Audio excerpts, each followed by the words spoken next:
When Plague of Shadows, Shovel Knight's first DLC campaign, was released, it was met with near unanimous praise, with most people calling it just as good, if not better than the original. The original plan was to release this campaign, as well as the others that came after it, for free, as they were part of the Kickstarter stretch goals that promised free boss campaigns. But at some point, Yacht Club Games must have decided they were going above and beyond with what they were expected to deliver to the player, and because of that, after Shovel Knight Treasure Trove released, anyone who didn't have the game originally has to buy the campaign separately. Now, to recommend Plague of Shadows would be to recommend two separate purchases. So, now that it's not a free game anymore, and to be honest, if you're getting it, you must have already bought Shovel Knight, is it worth the additional purchase? Unlike Spectre of Torment and the upcoming King of Cards, this campaign largely treads the same ground as the original. The story follows very similar beats to Shovel of Hope. Plague Knight has to fight all of the bosses, fight the Enchantress, and win over the affection of his love interest. The story takes place at the same time as Shovel of Hope, with Plague Knight acting mainly behind the scenes, usually just before Shovel Knight has made it to the same location. In terms of layout, it's largely the same, offering little more than remixed levels and some additional stages. The main difference is that you now play as Plague Knight, one of the bosses of the original story. Largely, when games let you play as, or with, a previously powerful enemy, their abilities are often toned down to balance the experience.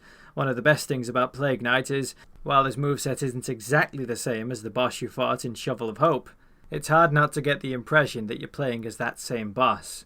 Once you master the controls, you really get the feeling that you outclass nearly every other enemy in the game, while previously daunting segments are barely an obstacle. This leads to the possible criticism that the game is too easy, and I can definitely understand this viewpoint. But when you're facing off against the heroes, giving them the same trouble Plague Knight gave you in Shovel of Hope, it's really hard not to get into the spirit of things. There's that, and the fact that Plague Knight is fundamentally fun to control. Once you throw a bomb, if you hold the bomb button, you can charge up a blast shot which, when released, will propel you forward. After this, you can do a double jump, giving you enough time to throw another bomb, charging one up and firing off again. When Arcana gets into the mix, it's actually hard to touch the floor once you know what you're doing. Landing bombs while in the air is so immensely satisfying once you've gotten used to the trajectory. Honestly, the controls are worth the price of admission alone. I'm hoping when Shovel Knight moves to 3D, Plague Knight is given the same treatment. These controls translated to a 3D plane could potentially be the best thing ever. I mentioned Arcana. These, much like Shovel Knight's relics, are items that add additional abilities to your moveset. The most useful, fun, and memorable of these Arcana give additional aerial utility that can let you stay in the air for as long as you like in some cases, sometimes even saving you from death. Unlike Shovel Knight, however, your mana recharges, allowing you to throw out what you need more freely. Freedom really is the key concept that separates Plague Knight from Shovel Knight. It feels like the only restrictions on what you can do and where you can go are based on your own mastery of the character. You can even unlock and combine different types of bombs to approach different situations more effectively. It's fun figuring out how best to use each ingredient, but really there's no fluid way to change up your loadout, so it can stunt the otherwise fast pace of the game.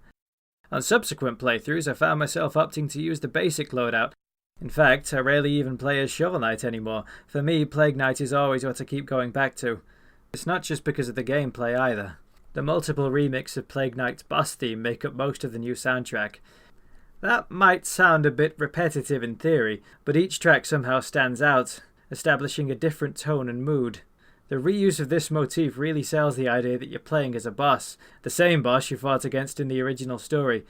Plague of Shadows' biggest potential selling point, however, is also what holds it back. The reliance on Shovel of Hope to fully understand and appreciate the story stops me from being able to recommend it as a standalone title. But if you've already played through Shovel Knight and fancy a bit more, Plague of Shadows gives you much, much more. While it lacks a lot of the originality that makes subsequent DLC campaigns stand out, the gameplay is a wholesomely unique experience which, in my opinion, outclasses every other option. Until, of course, King of Cards comes out, hoping that's good.